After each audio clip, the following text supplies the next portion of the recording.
네, 다음 소식입니다. 서울 아파트 값이 천정부지로 치솟고 있습니다. 대책이 필요하다는 지적이 나옵니다. 김인만 부동산경제연구소장과 짚어보겠습니다. 먼저 서울 집값 요즘 얼마나 올랐습니까? 네, 서울 집값 상승률 주간 매매 가격 지수 변동률이 발표가 됐는데요. 네. 아마 깜짝 놀라실 겁니다. 2018년 9월 2주차 0.45%였는데요. 네. 이번 주 6월 4주차 통계가 0.43% 네. 상승을 했습니다. 우리가 0.43% 하면 느낌이 잘 안 오죠. 이 정도 가지고 왜 이렇게 호들갑이냐고 하는데 주간 변동률이 이렇게 상승을 했고요. 네. 1년으로 따지면 곱하기 52주를 하게 되면 22.36%. 그러니까 10억 아파트가 12억 2천만 원 상승하는 속도로 상승을 했고요. 이게 네. 서울 평균입니다. 그러면 구별로 이제 편차가 굉장히 큰데 네. 성동구가 많이 올랐습니다. 0.99%. 52주 1년으로 환산하게 되면 51.48%니까 10억 아파트가 15억 1천만 원 올라가는 속도로 한 주간 굉장히 빠르게 달렸다. 과열이라고 보여집니다. 그럼 실제 좀 현장에 가보시면 어떻습니까? 분위기가 많이 다릅니까, 지금? 서울 핵심 한강벨트 지역과 수도권 외곽 지역들은 온도 차이가 굉장히 큰데요. 서울 네. 한강벨트 지역에 가보면 삼중 가격이 형성되어 있습니다. 삼중 가격이 뭐냐면 우리가 보통 아파트를 보러 갈 때 네. 실거래 가격을 확인하거든요. 네. 실거래 가격을 확인하고 이제 네이버 매물을 확인하게 되면 30억 아파트 같은 경우 한 2, 3억 정도 이미 네이버 매물이 더 높게 매물이 나와 있고요. 네. 현장에 가보게 되면 거기서도 호가를 올리기 때문에 또 또 다시 가격이 올라갑니다. 그래서 삼중 가격이 형성되어 있고 나 계약하겠습니다. 계좌번호 좀 주세요라고 하면 일단 매물을 회수하거나 네. 호가를 올리는 행위들이 빈번히 발생을 하고 있습니다. 서울 구축 아파트들도 상승세가 확산되고 있는데 반대로 제가 며칠 전에 이제 평택시 다녀왔는데요. 네. 평택시 같은 경우는 아니 전혀 공감이 되지 않는다. 이게 서울의 뉴스를 보게 되면 이게 어느 지역 얘기인지 모르겠다라고 공감이 안 된다는 의견도 보여주고 있어서 양극화가 굉장히 심한 상황입니다. 상승폭은 굉장히 큰데 양극화는 심각한 그런 네네. 상황이군요. 이런 좀 상황의 이유는 뭘로 분석됩니까? 굉장히 좀 다양한 원인들이 지금 복합적으로 작용이 되고 있는데요. 일단 5가지로 좀 우리가 정리를 좀 할 수 있을 것 같습니다. 첫 네. 번째는 이제 경기 침체, 저성장의 다주택자 규제로 인해서 똘똘한 한 채 현상이 좀 강화되고 있는 상황이고요. 네. 두 번째는 2월, 3월 토지거래가 구역을 풀면서 네. 실질적으로 이제 기폭제가 됐죠. 정치적 불확실성이 완전히 제거가 됐다. 이 부분이 영향이 있을 것 같고요. 세 번째는 이제 기준금리가 인하했습니다. 작년에 3번, 올 상반기에 2번 인하가 됐고요. 네. 하반기에도 인하 기조가 이어질 거로 이어지면서 기대 심리가 높아졌습니다. 네 번째는 서울의 입주 물량 부족입니다. 이거는 하루 이틀 일도 아니고 문제는 내년부터 이제 입주 물량이 올해의 반토막 이상 줄어드는데 이게 몇 년간 지속이 될 수 있다라는 굉장히 우려스러운 부분. 마지막으로 이제 추경을 통해서 유동성 증가가 되니까 네. 모든 걸 종합해 보면 집값이 올라갈 가능성이 더 높겠구나. 이 불안 심리가 결국 영향을 주고 있는 것 같습니다.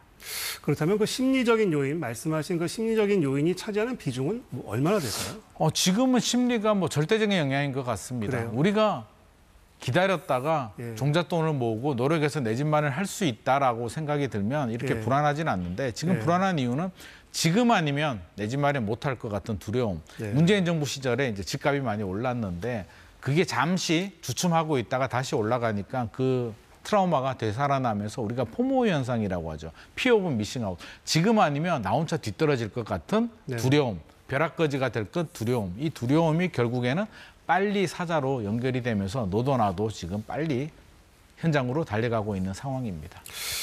그렇군요. 그런데 7월부터 이 대출 규제가 좀 강화되잖아요. 그거는 네네. 좀 그 집값 잡는 데 도움이 안 될까요?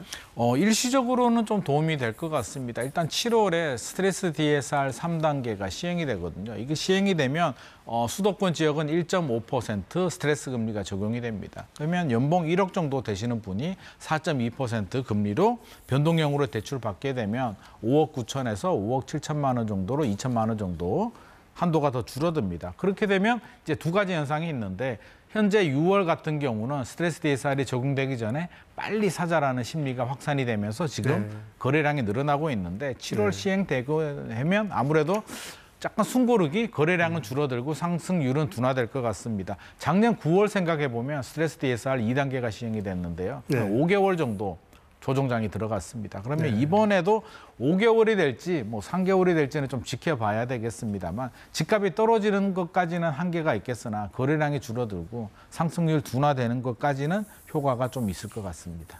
그렇군요. 정부가 이와는 별도로 또 대책 발표를 예고하고 있지 않습니까? 뭐 어떤 것들이 예상이 됩니까? 일단 굉장히 좀 제한적이라고 보여집니다. 일단 세금 규제는 하지 않겠다라고 대통령께서 말씀을 하셨기 때문에 세금 규제는 순위에서 좀 밀릴 것으로 좀 예상이 되고 있고요. 네. 사기 신도시도 하지 않겠다라고 지금 얘기가 나오고 있기 때문에 그러면 네. 현재 나올 수 있는 대책 카드를 보자면 결국 조정 대상 지역 지정과 15억 이상 대출을 좀 막는 금융 규제로 이제 두 가지로 좀 할 수가 있는데 그러면 조정 대상 지역도 이제 어디까지로 하느냐? 서울 전역과 수도권, 뭐 경기, 과천, 분당까지도 할지 아니면 성동, 마포와 일부 지역, 경기도 과천 정도만 지정을 할지 한마디로 소극적인 대응을 할지 공격적인 대응을 할지는 아마 지금 내부적으로 검토를 하고 있는 것 같고요. 네. 원래 계획대로라면 스트레스 DSR 3단계 시행 결과를 보고 하려고 했으나 지금 상승률이 너무 가파르기 때문에 7월 초에 나올 것으로 좀 예상을 하고 있습니다. 그렇군요. 그렇다면 소장님께서는 어떤 대책들이 좀 필요하다고 보십니까? 이 정도 우리가 시장에서 예상하는 대책, 그러니까 15억 이상 대출 규제와 조정 대상 지역 지정 정도 가지고는 저는 불안 심리를 잠재우기는 좀 어려울 것 같고요. 일단 단기적인 대책과 좀 장기적인 대책이 좀 나눠야 될 것 같은데 일단 네. 심리가 불안하기 때문에 저는 심리적으로는 우리가 어떤 특단의 대책, 그러니까 이재명 정부가 못할 것 같은 재건축 초과이익 완수제 같은 이런 대책들을 폐지를 해준다면 문재인 정부와는 좀 다르다라는 인식이 들면서 심리적인 안정을 좀 찾을 것 같기도 하고요. 또 단기적으로는 결국에는 제초안 폐지 플러스 다주택자 규제 폐지까지도 좀 고려를 좀 해야 되는데 현실적으로 이건 또 부자 감세 논란이 있기 때문에 네. 여러 가지 논란이 있을 것 같습니다.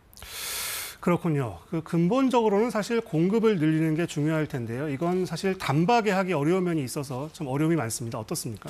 결국에는 공급입니다. 이제 두 가지입니다. 공급이 부족하고 서울은 수요가 과잉입니다. 그럼 이 두 가지를 잡으려면 긴 시간이 좀 필요한데 지금 당장의 문제가 아니라 긴 호흡을 가지고 좀 노력을 할 필요가 있을 것 같고요. 공급이 부족한 부분, 서울은 재건축 재개발을 꾸준히 해야 될 것 같습니다. 시간이 걸리더라도 지속적 규제 완화를 통해서 재건축 재개발을 해야 되고요. 신도시 개발도 소홀히 하면 안 될 것 같습니다.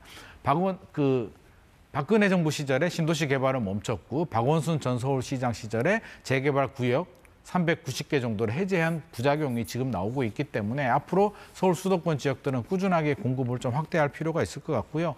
또 하나 지방의 공급 물량을 좀 늘리기 위해서 또 지방의 공급 물량이라기보다는 지방의 수요, 자본이 서울로 유입되는 걸 막기 위해서 지방의 양질의 일자리와 또 지방의 대학교 경쟁력 강화에도 많은 노력을 할 필요가 있을 것 같습니다. 일부 말씀하셨지만 집값 양극화 이것도 상당히 심각한데요. 어떤 해법이 필요할지 간단히 말씀해 주실까요? 집값 양극화 같은 경우는 제가 앞서서 말씀드렸듯이 결국에는 지방에서 인구와 자본이 유출되는 또 서울로 유입되는 현상을 막지 않으면 서울의 똘똘한 한 채 현상을 막기는 어렵기 때문에 결국에는 저는 일자리, 지방에 계시는 분이 편하게 직장을 취직해서 서울에 올라오지 않고 잘 살 수 있도록 지방 경쟁력 강화에 더 많은 노력을 할 필요가 있을 것 같습니다. 네, 김인만 부동산경제연구소장이었습니다. 말씀 잘 들었습니다.